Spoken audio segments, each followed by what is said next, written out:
وهو الشهر الذي فرضت صيامه علي وهو شهر رمضان الذي أنزلت فيه القرآن. اللعين الرجيم. بسم الله الرحمن الرحيم. الحمد لله الذي علا في توحده ودنا في تفرده، الذي بعد فلا يرى وقرب فشهد النجوى، ثم الصلاة والسلام والتحية والإكرام على أشرف الأنبياء والمرسلين حبيب إله العالمين سيدنا ونبينا أبي القاسم محمد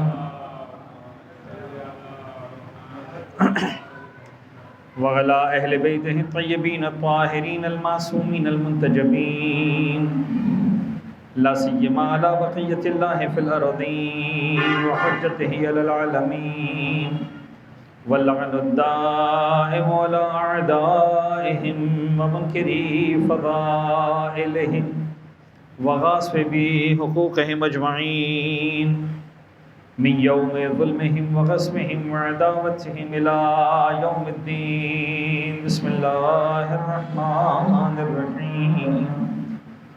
اللهم كن لوليك الحجة بن الحسن صلواتك عليه وعلى آبائه في هذه الساعة وفي كل ساعة وليا وحافظا وقائدا وناصرا ودليلا وعينا حتى تسكنه أرضك طوعا وتمتعه فيها طويلا. بسم الله الرحمن الرحيم. أما بعد فقد قال الله الحكيم في كتابه المبين. بسم الله الرحمن الرحيم.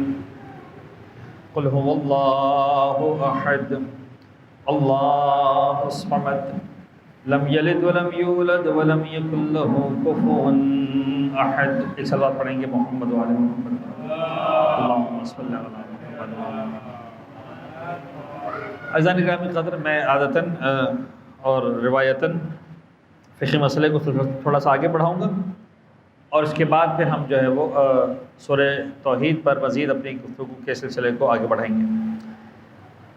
روزے کی ڈیفینیشن پر ہم آپ کے ساتھ بات کر رہے تھے. بات یہ ہوئی کہ روزہ نام ہے ایک ایسی عبادت کا جس کی بنیاد ہے کہ حکم الہی کو انجام دینے کی خاطر نیت کے ساتھ، یعنی فجر کی اذان کے وقت سے لے کر مغرب کی اذان کے وقت تک انسان اپنے آپ کو مبتلاۃ روزہ سے بچائے. بات ہماری یہاں تک پہنچی کہ اللہ تعالیٰ کے حکم کی تعمیل کی نیت سے اس پر ہماری بات مکمل ہو گئی.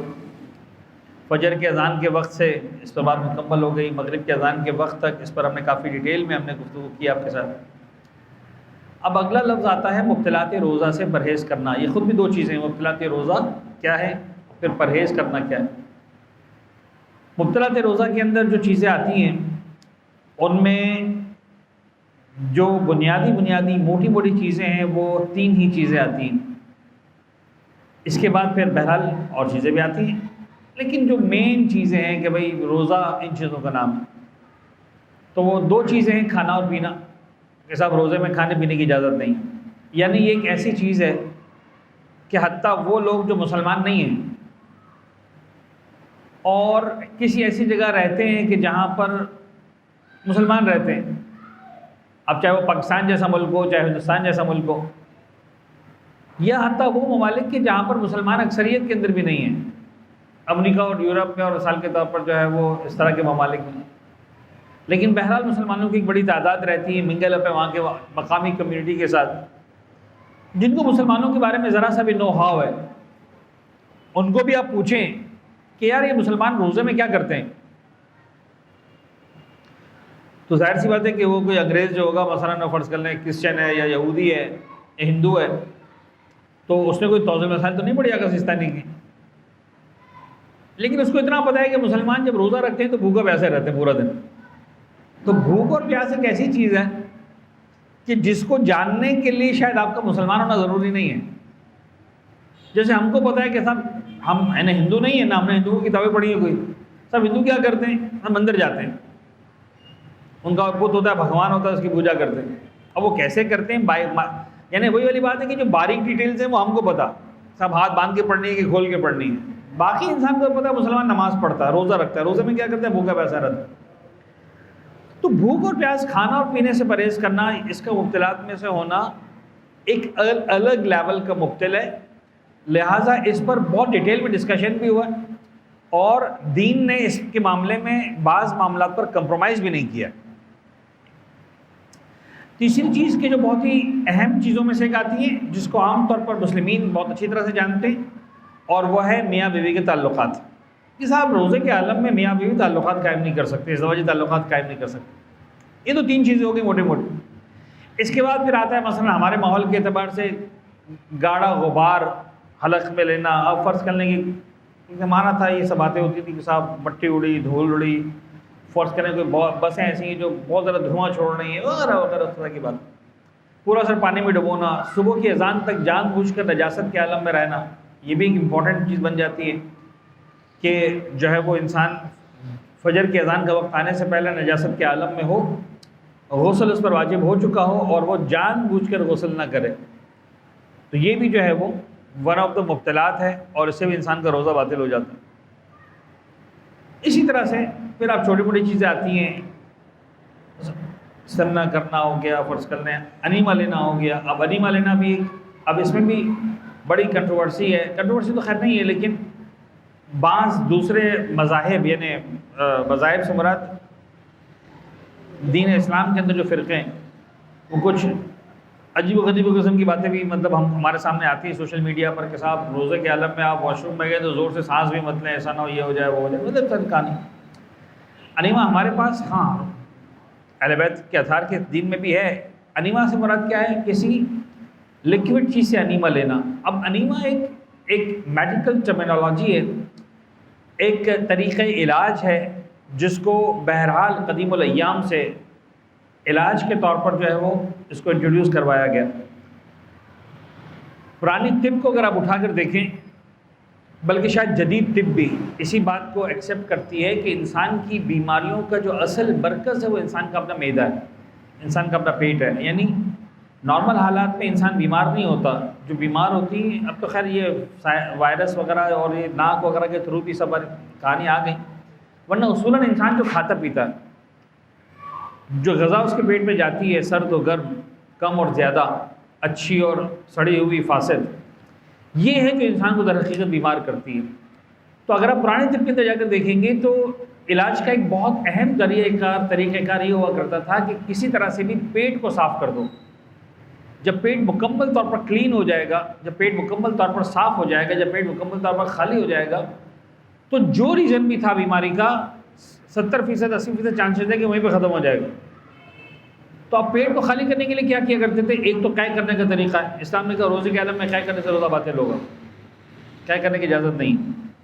اسی طرح پیٹ کو خالی کرنے کا ایک اور طریقہ تھا کہ انسان کے پخانے کے مقام سے ساری کی ساری مواد کو نکال دیا جائے.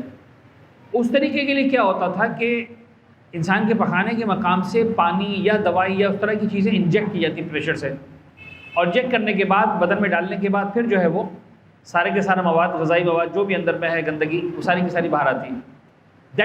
that process is called enema. یہ انیما ہے جو حالت روزہ میں حرام ہے. حرام سے مراد مفطر ہے، مبتلات روزہ میں سے، انسان کے روزے کو باطل کر دے گا. ہاں روزے کے علاوہ انسان اگر اس عمل کو انجام دے رہا ہے تو کوئی حرج نہیں، گناہ گار نہیں ہو. اجازت ہے دین میں اس طریقہ علاج کے حوالے سے. وہ پھر غیر مرد عورت کا دیکھنا وہ ایک الگ معاملات ہو جائیں گے. اٹس صرف علاج کی حد تک اسلام نے اس کو منع قرار نہیں دیا. جس طرح الٹی کرنے کو اسلام نے جو حرام قرار نہیں دیا، آپ جان بوجھ کے الٹی کرنے کو مسئلہ نہیں ہے، روزے کے عالم میں روزہ باطل کر دے گی، ورنہ الٹی کرنا کوئی حرام کام نہیں. تو انیما سے روزہ باطل ہوتا ہے. تو خیر یہاں پر میں ایک بات کی وضاحت آج کی حد تک کروں، کل البتہ اسی مسئلے کے اس حصے کو تھوڑا اور ڈیٹیل میں بیان کروں گا کہ روزے کا باطل ہونا اور ہے. سنیے گا غور سے، روزے کا باطل ہونا اور ہے، کفارے کا واجب ہونا اور ہے.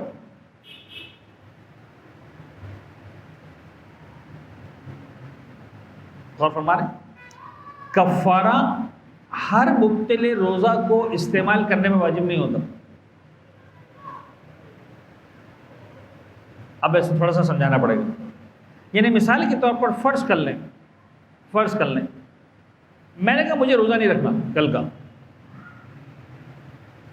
نیت کر لی پہلے سے مجھے روزہ رکھنا ہی نہیں، کل نہیں رکھوں گا روزہ، میری مرضی نہیں رکھنا مجھے، اور میں نے روزہ نہیں رکھا. لیکن پریکٹیکلی فجر کی اذان سے لے کر مغرب کی اذان تک میں نے کوئی ایسا کام نہیں کیا جس سے روزہ باطل ہوتا. بات سمجھا پا رہا ہوں؟ یعنی مبتلات روزہ میں سے میں نے کوئی چیز استعمال نہیں کی، کوئی چیز استعمال نہیں کی، نہ پانی کا قطرہ پیا، نہ کھانے کا ایک لقمہ لیا، نہ کوئی ایسا کام کیا جس سے روزہ باطل ہوتا. بس نیت نہیں کی، بلکہ نیت یہ کی کہ میرا روزہ نہیں ہے، تو روزہ تو نہیں ہوا. اس لیے کہ روزے کی ڈیفینیشن میں پہلی چیز کیا تھی؟ اللہ تعالیٰ کے حکم کی نیت سے. جب نیت ہی نہیں کی میں نے، بلکہ نیت الٹی کر کے رکھی کہ روزہ نہیں میرا آج. اب میں جاؤں مولانا صاحب کے پاس کہ مولانا صاحب میں نے روزہ نہیں رکھا،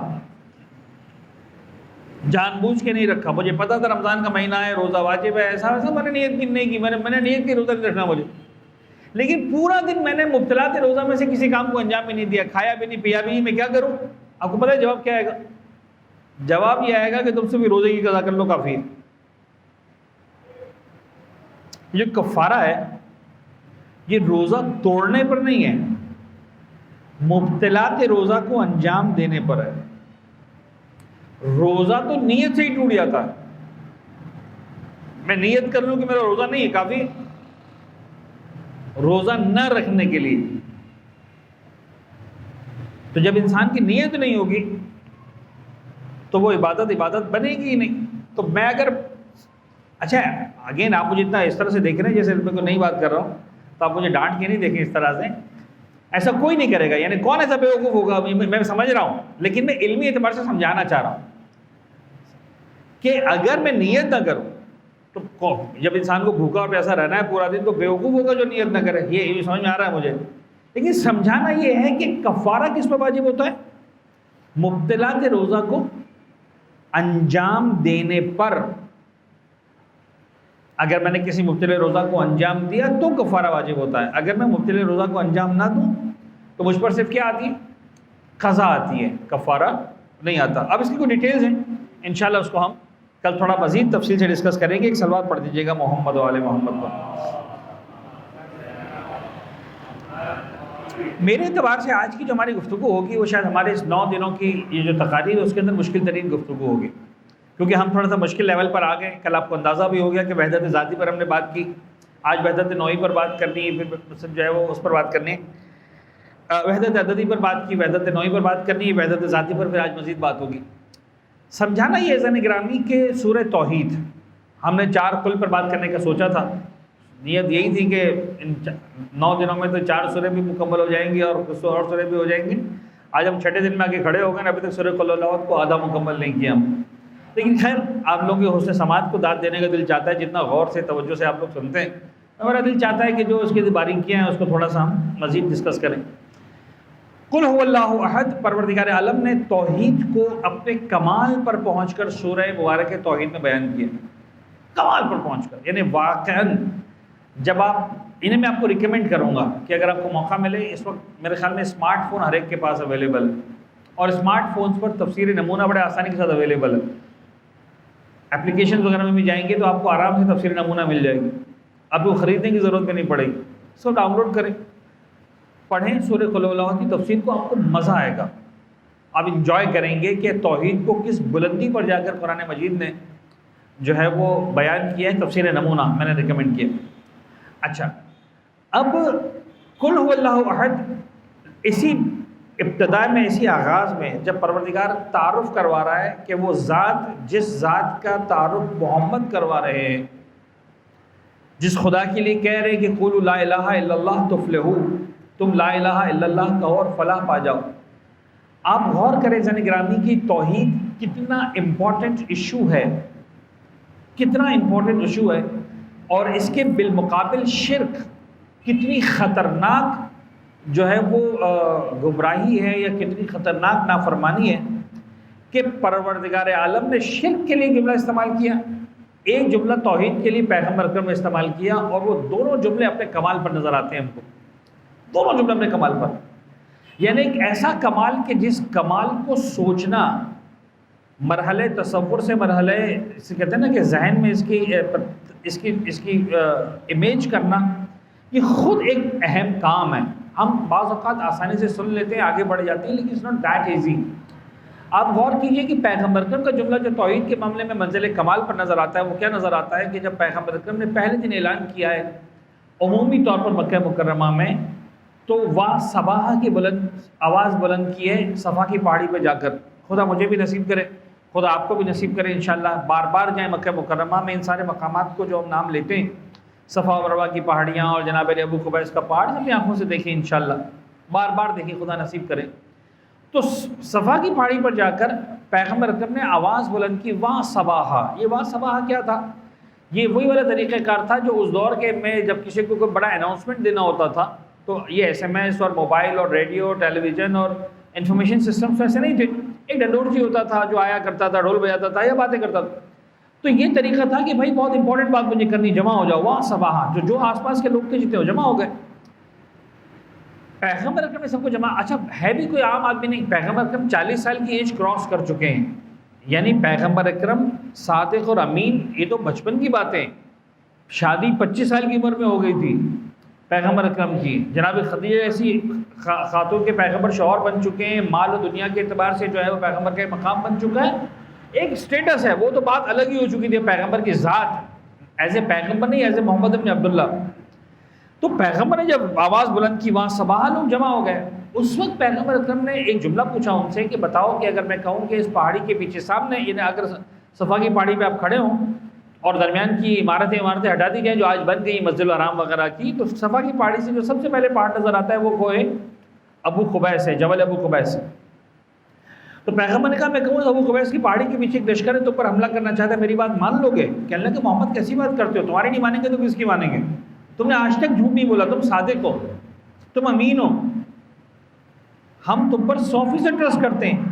جیسے ہی پیغمبر نے اپنی صداقت کی سند ان مشرکین مکہ سے لی، اور اب تک محبت کا ماحول ہے، پیغمبر کی عزت ہے، پیغمبر نے کہا مان لو گے؟ کہاں مانیں گے؟ پیغمبر نے کہا ٹھیک ہے، قولوا لا الہ الا اللہ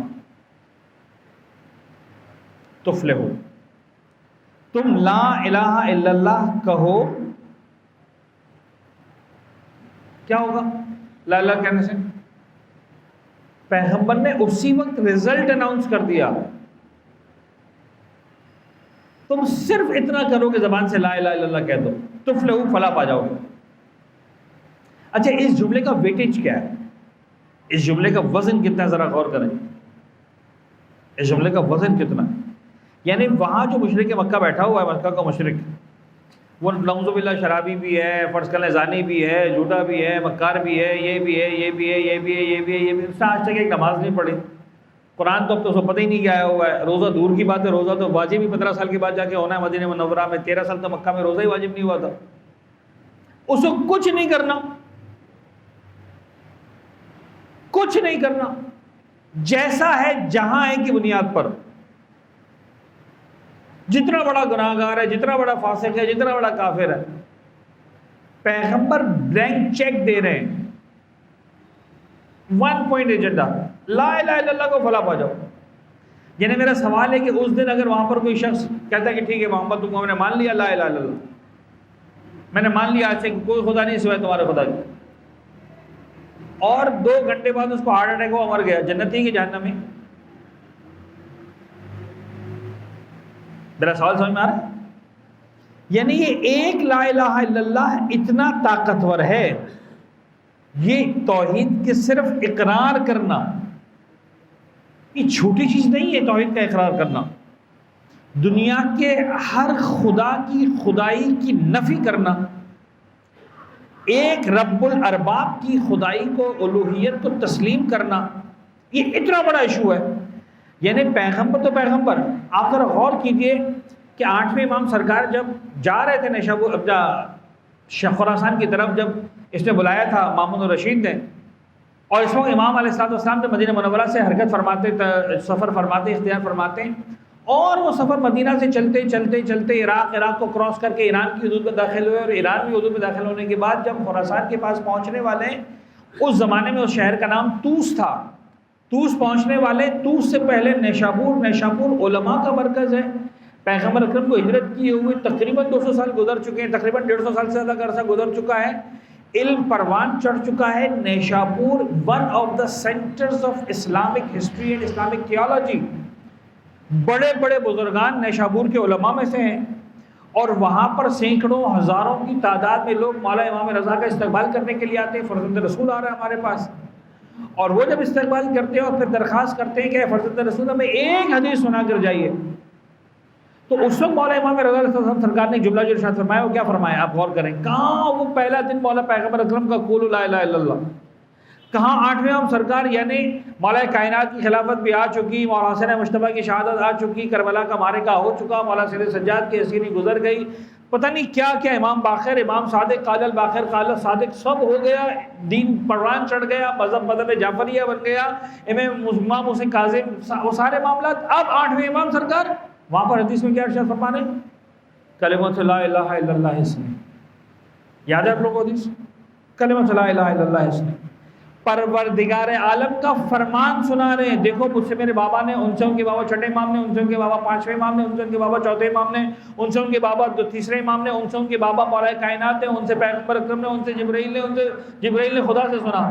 کیا سلسلہ سند، بات کیا ہے؟ بات یہ کلمۃ لا الہ الا اللہ اسمی، یہ کلمہ لا الہ الا اللہ، یعنی 4 حروف زیادہ نہیں، الہ الا اللہ، 4 الفاظ پر مشتمل یہ کلمہ، یہ جملہ خدا نے متعال کہتا ہے حصنی، یہ میرا قلعہ ہے، فمن دخل حصنی امن من عذابی، جو اس قلعے میں داخل ہو گیا لا الہ الا اللہ، ختم، میرے عذاب سے امان پا گیا۔ کس لیول پر جا کر بات کر رہے ہیں؟ ظاہر سی بات ہے کہ اس قلعے میں آؤ گے تو اس قلعے کے رہنے سہنے کے طریقہ کار کو اختیار کرنا پڑے گا، یعنی اسکول میں داخلہ ملتا ہے تو پھر آپ کو یونیفارم بھی لینا پڑتا ہے، کورس بھی پڑھنا پڑتا ہے، پاس بھی ہونا پڑتا ہے، ساری بات سمجھیے گا، لیکن بابا اس اسکول میں داخلہ لے لو، ختم، پروردگار کہہ رہا ہے اس قلعے کے اندر آ جاؤ، ختم، لا الہ الا اللہ اسمی۔ یہ اور بات ہے، میرے امام نے جملہ ارشاد فرمایا، وہ کمال کا جملہ ہے، بشرطہا و شروطہا و انا من شروطہا، اس کی کوئی شرائط بھی یاد رکھنا، اور اس قلعے کے داخلے کے بعد امان سے نجات پانے کی شرائط میں اہم ترین شرط اہل بیت یا اطہار کی ولایت ہے، اس کو مانے بغیر جاؤ گے تو قلعے میں داخل ہو کر بھی اہل نہیں کہلاؤ گے، چور کہلاؤ گے۔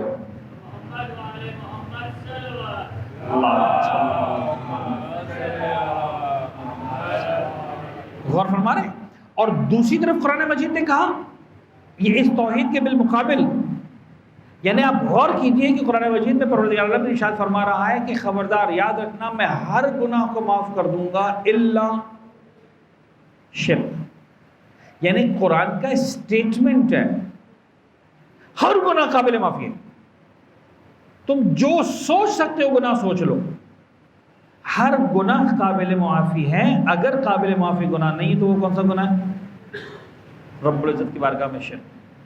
لہٰذا آپ دیکھیں اصولاً میں سمجھانے کے لیے میں استعمال کر رہا ہوں، جناب حور کی شان میں گستاخی نہیں کرنا چاہ رہا، حور حسین کے در پر آنے کے بعد علیہ السلام ہے، لیکن اگر آپ غور کریں، اینالائز کریں اس کو، تو ظاہری اعتبار سے واقع کربلا کے 100% ذمہ داری میں سے 99% ذمہ داری حور کے اوپر،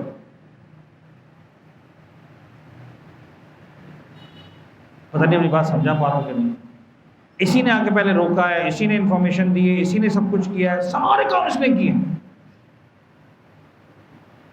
یعنی اگر حور کی شرارتیں یا حور کی حرکتیں نہ ہوتی تو اس طرح سے امام حسین جو ہے وہ کربلا کے میدان میں نہ واضح ہوتے، یعنی ظاہری بات کر رہا ہوں، وہ تو کربلا طے ہے، ازلی بار کا ہے، پروردگار نے کہہ کے رکھا تھا، وہ ساری باتیں اس کی بات نہیں کرنا، میں ظاہر کی بات کر رہا ہوں، یعنی جو آدمی 99% کربلا کا ذمہ دار ہے، 90% 95% کربلا کا ذمہ دار ہے، ایک مرتبہ در حسین پر آ گیا، یعنی 7 محرم کو نہیں آیا، 8 محرم کو نہیں آیا، 9 محرم کو نہیں آیا، شب عاشور نہیں آیا، کب آیا؟ صبح عاشور، اس وقت آنے کے بعد بھی مولا حسین نے کیا کہ اسی نے یہ بتلا رہا ہے کہ ہر گناہ قابل معافی ہے، یہ بتلا رہا ہے، حر کی معافی بتا رہی ہے کہ ہر گناہ سے قابل معافی، تم جتنے بڑے گناہ گار ہو کرتے جاؤ گناہ، خدا نہ خاصا اس کا مطلب یہ نہیں کہ پرمیشن دے رہا ہوں، پھر قربانی بھی حر جیسے دینی پڑے گی، وہ ہر ایک کے بس میں نہیں ہے، وہ لاٹری 100 میں سے نہیں، 1000 میں سے نہیں، شاید کروڑوں میں سے کسی ایک کی نکلتی ہے، لہٰذا اس پہ آپ وہ، لیکن سمجھانا یہ خدا نے کہا ہر گناہ معاف، لیکن ایک گناہ معاف نہیں ہوگا، کون سا گناہ؟ شرک کا گناہ۔ یعنی شرک کے گناہ پر آ کر آج تمام علماء کا متفقہ فیصلہ ہے، متفقہ فتویٰ ہے پورے عالم اسلام کا، یعنی اس میں شیعہ سننے کی بات نہیں ہے، قرآن کا کلیئر سٹیٹمنٹ ہے، ہر گناہ معاف ہو جائے گا، شرک معاف نہیں ہوگا، ختم ہوگی بات۔ ایک آدمی مسلمان بننے کے بعد اگر شرک کے واپس وادی میں چلا گیا، آپ اتنا توجہ سے سن رہے ہیں تو ایک بہت ہی مشکل بات آپ کو بتاؤں، اور انشاءاللہ اس کو آپ ڈائجسٹ کریں گے۔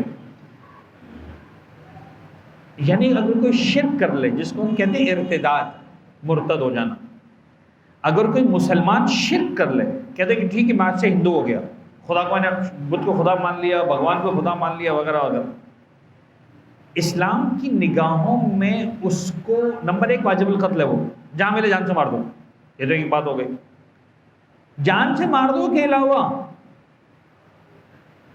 ارتداد ہوتے ہی اسے کافر بھی فرض کر لیا گیا، اسے مردہ بھی فرض کر لیا گیا۔ یعنی جیسے ایک آدمی کا مرتد ہونا ثابت ہوا، اس کی بیوی سے کہا جائے گا تو اس کی وائف نہیں ہے اب آج کے بعد، تجھے عدت رکھنی ہے۔ کون سی عدت؟ کا تو سمجھ تیرا شوہر مر گیا، اس کی عدت زندہ ہے ابھی، اس کی بیوی کو رکھنی عدت کون سی؟ عدت وفات، 4 مہینے 10 دن والی عدت، اور عدت رکھنے کے بعد وہ دوسری شادی کرے، اس انسان کا مال ضبط ہو جائے گا، تقسیم ہو جائے گا اس کا مال وارثوں میں، جس طرح مرنے والے کا مال وارثوں میں تقسیم ہوتا ہے۔ وہ مرنے کی باری کب آئی کو دیکھا جائے گا، اسلام کہتا ہے اگلے منٹ، یعنی اتنا بڑا خطرناک گناہ ہے شرک۔ اسلام کے اندر جناب علی شرک کی کوئی گنجائش نہیں۔ اب آپ دیکھیں یہ توحید جو ہے وہ قرآن اس کو بیان کر رہا ہے سورہ توحید کے اندر، ہم اس پر بات کر رہے ہیں۔ قل هو اللہ احد، لفظ احد پر ہماری بات ہو رہی تھی۔ میں نے آپ سے کہا جنگ صفین کے اندر جب جمل کے اندر ایک شخص آ گیا، مولا کائنات کے پاس اور آ کے کہنے لگا کہ یا علی بتاؤ یہ تم جو کہتے ہو احد کی کیا احد ہے، یہ کیا مطلب ہے اس کا کہ وہ ایک ہے، اس کی یکتائی کی بات کیا ہے، کس طرح اس کو ڈیفائن کرو گے؟ جو اصحاب مولا کائنات وہاں موجود تھے، یا جو افراد موجود تھے، جو جنگجو سپاہی موجود تھے وہاں پر، انہوں نے کہا کہ جو یہ شخص تو کیسی باتیں کر رہا ہے، اس وقت کون سا موقع ان باتوں پہ بات کرنے کا، اتنے گہرے موضوعات پہ بات کرنے کا؟ امام نے کہا رک جاؤ، ہم اسی توحید کو سمجھانے کے لیے بات کر رہے ہیں، اگر اس پر ہم ایک ہو جائیں تو بات ہی ختم ہو جائے گی، اگر اس کو ہم تسلیم کر لیں تو سب کچھ ختم ہو جائے گا۔ اس لیے کہ جب اس خدا کو خدا مان لیا اور اس خدا کو ہر اعتبار سے وہ مان لیا جیسا وہ خدا کہتا ہے، تو پھر تو ساری کی ساری بات طے ہو گئی نا، پھر تو قیامت طے ہو گئی، نبوت امامت سب طے ہو۔ پھر امام نے کہا سن، جس پر ہم نے بات کل روکی تھی، سن، احدیت کے لیے 4 معنی بیان کیے جا سکتے ہیں، 4 معنی متصور ہو سکتے ہیں، اس میں سے 2 معنی ایسے ہیں جو غلط ہیں ذات ربوبیت کے حوالے سے، اور 2 معنی ایسے ہیں جو صحیح ہے ذات ربوبیت کے اعتبار سے۔ وہ 2 معنی جو غلط ہے ذات ربوبیت کے اعتبار سے، اس میں سے پہلا معنی ہے اگر اس توحید کو توحید عددی لیا جائے، 1 لیا جائے، کون سا 1؟ ایسا 1 کہ جس کے بعد 2 کا تصور ہے، جس کے بعد 3 کا تصور ہے، جس کے بعد 4 کا تصور ہے، جس کے اپنے ہاف ہونے کا تصور ہے، جس کے اپنے جناب علی 4 کوارٹرز ہونے کا تصور ہے، جس کے 3 جو ہے وہ ٹکڑے ہونے کا تصور ہے، تو یہ توحید عددی بیکار ہے، یقیناً اس شرک میں چلا جائے گا، غلط ہے خدا کی بارگاہ میں۔ خدا کو ایسا ایک فرض کرنا، یعنی اس میں بہت ساری چیزیں کی نفی ہو رہی ہے، اس میں جسمیت کی نفی ہو رہی ہے، مثال کے طور پر مادیت کی نفی ہو رہی ہے، وہ ساری بات۔ پھر امام نے دوسری بات فرمائی، کہ اسی طرح خدا کی ذات میں اگر توحید عددی کے علاوہ، توحید عددی بھی غلط ہے معنی، اگر توحید نوعی فرض کی جائے،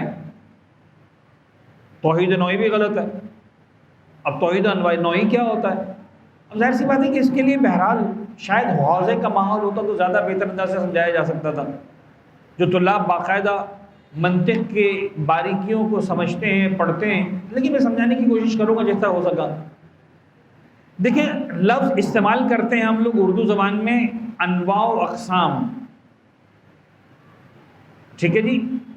پرشین میں آپ چلے جائیں تو ایک اور لفظ کا اضافہ ہو جاتا ہے. انواع ہیں، اقسام ہیں، اصناف ہیں، مختلف صنفیں ہیں، مختلف انواع ہیں، نوع ہیں، مختلف قسمیں ہیں.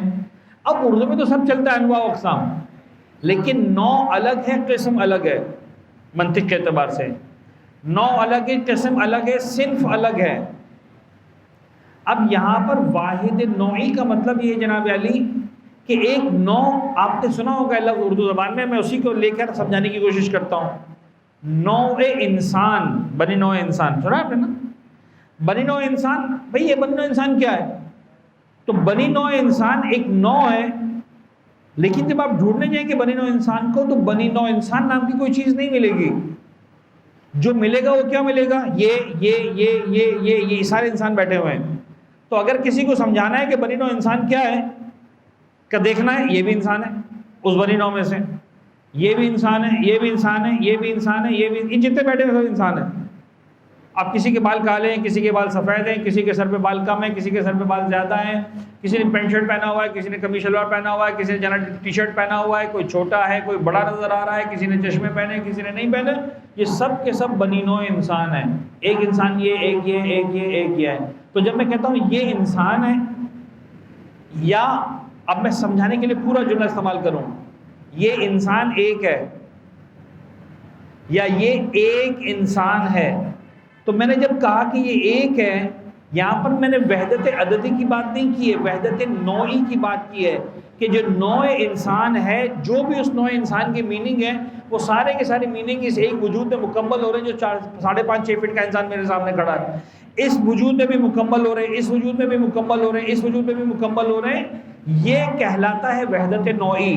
میں اس سے زیادہ سمجھا نہیں پاؤں گا، اور اگر میں نہیں سمجھا پا رہا ہوں تو اس کو آپ میرے سمجھانے کا عیب سمجھیں، اس لیے کہ بہرحال اس سے زیادہ سمجھانا آسان بھی نہیں. یہ منطقی باتیں. تو کہا کہ اگر خدا کو تم وحدت نوعی کے طور پر سمجھنا چاہو کہ ایک خدا یہ ہے، یعنی خدا ایک بڑا مفہوم ہے، جب ڈھونڈنے جاؤ گے تو ایک یہ ہے، ایک یہ ہے، ایک یہ ہے، ایک یہ ہے. جیسے انسان ایک بڑا مفہوم ہے، ایک یہ. اچھا، علم منطق میں انسان کی تعریف کی جاتی ہے. کیا تعریف کی جاتی ہے؟ الانسان حیوان ناطق. جو آپ نے سنا ہوگا بار بار جملہ حیوان ناطق، حیوان ناطق. کیا ہے؟ یہ منطق کی تعریف ہے. صحیح ہے کہ غلط ہے؟ علماء نے اس پر کیا بات ہے کہ چھوڑیں، فرض کر لیتے ہیں کہ صحیح ہے. صاحب میں جو تم کہہ رہے ہو انسان حیوان ناطق کہاں پر ہے؟ کہا یہ دیکھ لو، یہ دیکھ لو، یہ دیکھ لو. یہ سب کے سب کیا ہے؟ انسان کے معنی اس پر پورے اترتے ہیں. حیوان ناطق یہ پورا کا پورا مکمل.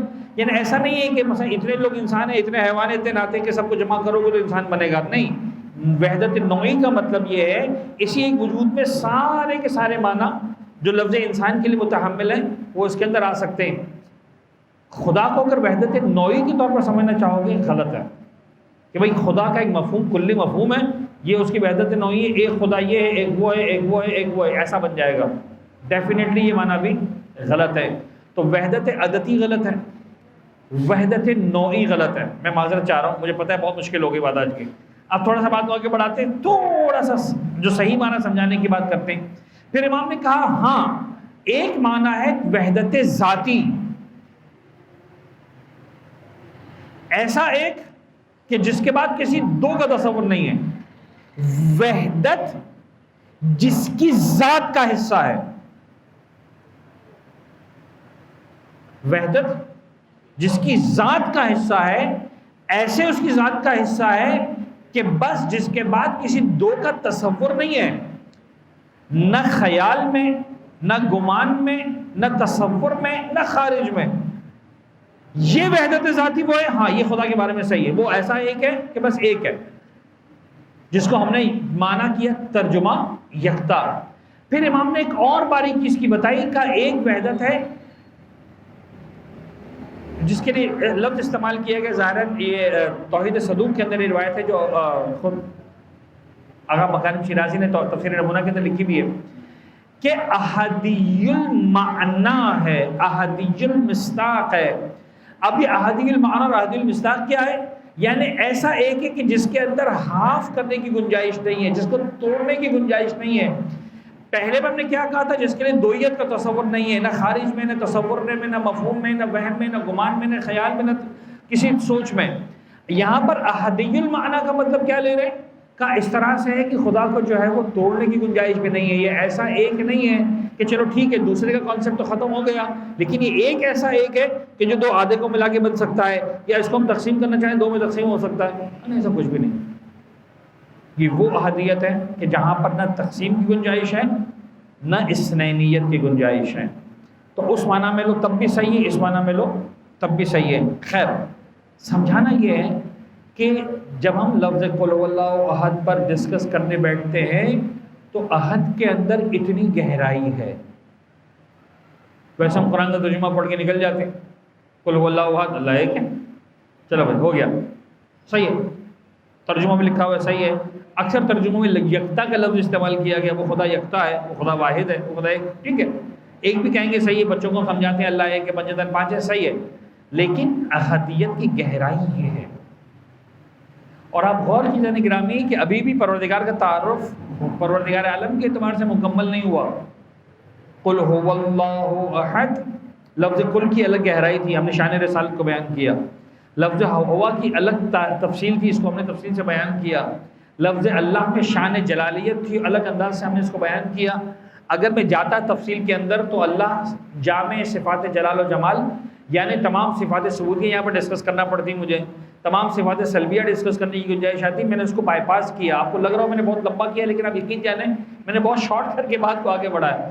اس کے بعد لفظ احد کے اندر سارے معنی تھے، وہ ہم نے آپ کا ڈسکس کیے۔ مجھے لفظ صمد کو آج آپ چاہ رہا تھا کہ میں ڈسکس کر لیتا، لیکن آج ہم شروع کر لیتے ہیں تاکہ کم سے کم علمی اعتبار سے ہم یہ بات طے کر لیں کہ ہم نے لفظ صمد کو آج اسٹارٹ کر لیا۔ لفظ صمد کے لیے خاص طور پر لیپ ٹاپ لے کر آیا تھا میں، انشاءاللہ کل اس معنی کو مزید آگے بڑھائیں گے لفظ صمد سے، اور اس کی گہرائی کو ہم سمجھیں گے، پھر لم یلد ولم یولد تک جہاں تک ہو سکے گی بات کو پہنچائیں گے۔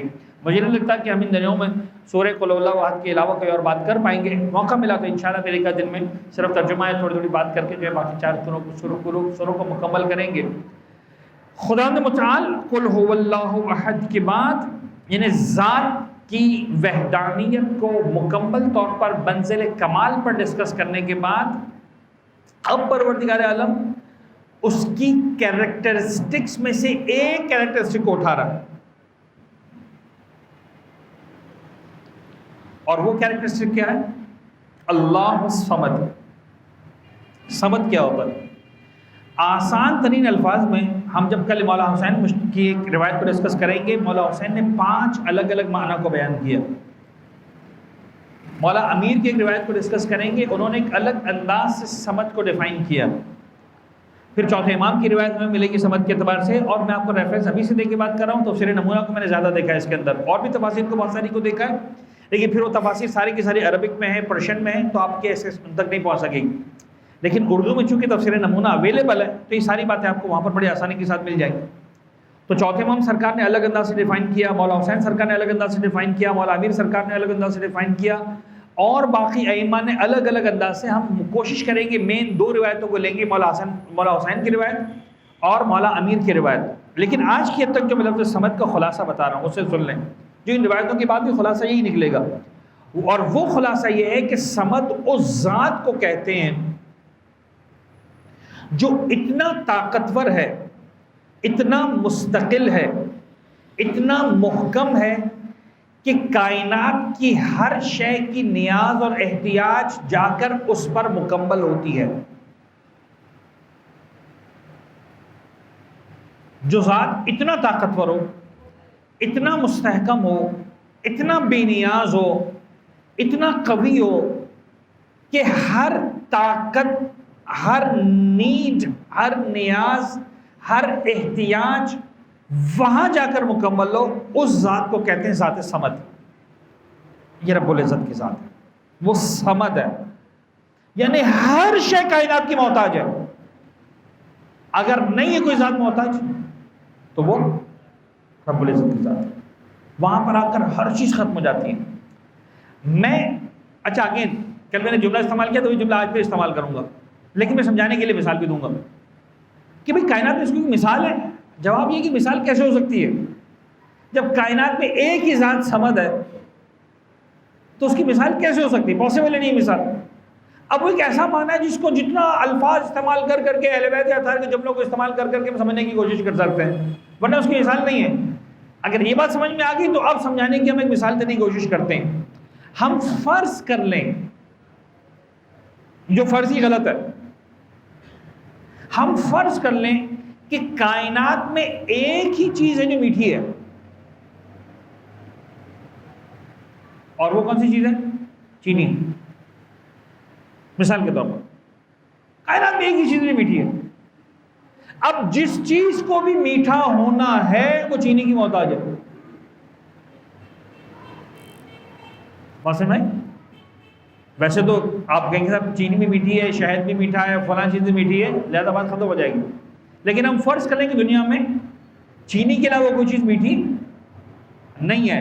تو اب چائے کو میٹھا کرنا ہے چینی، کافی کو میٹھا کرنا ہے چینی، دودھ کو میٹھا کرنا ہے چینی، مٹھائی کو میٹھا کرنا ہے چینی، گلاب جامن بنانا ہے چینی، وہ بنانا ہے چینی، مالپوڑا بنانا ہے چینی. آپ جتنی دنیا میں جتنی بھی میٹھی چیزیں وہ اس وقت تک میٹھی ہو ہی نہیں سکتی جب تک چینی کے سامنے جا کے ہاتھ جوڑ کے کھڑے نہ ہو جائیں کہ بھائی جان مٹھاس دے دو. سمجھ میں آ رہی بات؟ اگر یہ بات مان لی جائے کہ دنیا میں کائنات میں چینی کے علاوہ کوئی چیز میٹھی نہیں ہے تو کہا جائے گا کہ چینی کی جو مٹھاس ہے یہ اس کی سمدیت ہے، کہ چینی آج تک کائنات میں کسی چیز کے سامنے کھڑی نہیں ہوئی کہ مجھے مٹھاس دو. چینی جب سے ہے تب سے میٹھی ہے. چینی کو کسی نے میٹھا نہیں کیا. اگین یہ مثال غلط ہے، میں آپ کو بہت کلیئر بتا رہا ہوں، اس لیے کہ پروردگار کی ذات نے میٹھا کیا ہے. آپ سمجھ رہے بات کو؟ لیکن اگر سمجھانا تو دیٹ از یعنی کچھ اپنے ناقص ذہن کے اندر تصویر بنانے کے لیے یا سمجھانے کے لیے، ورنہ اہل بیت نے یہی کہا ہے کہ وہ خدا جس کی تصویر تمہارے ذہن میں بن جائے وہ خدا محدود ہے، وہ خدا نہیں. تو یہ ساری باتیں سب بیکار کی باتیں، یعنی کچرا باتیں ہیں، اس کو آپ نہ سمجھیں کہ علمی باتیں ہو رہی ہیں، سب بیکار ہے. وہ سمدیت کمال یہ ہے کہ ہمیں سمجھ میں نہ آئے، شاید اس کا کمال یہ کہ سمجھ میں نہ آئے.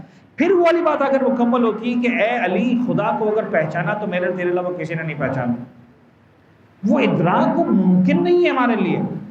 اے علی محمد کو پہچانا تو تیرے اور خدا کے سوا کسی نے ہمارے معرفت حاصل نہیں کی. اے علی تیری معرفت میرے اور خدا کے سوا کسی کو نہیں ہو سکی.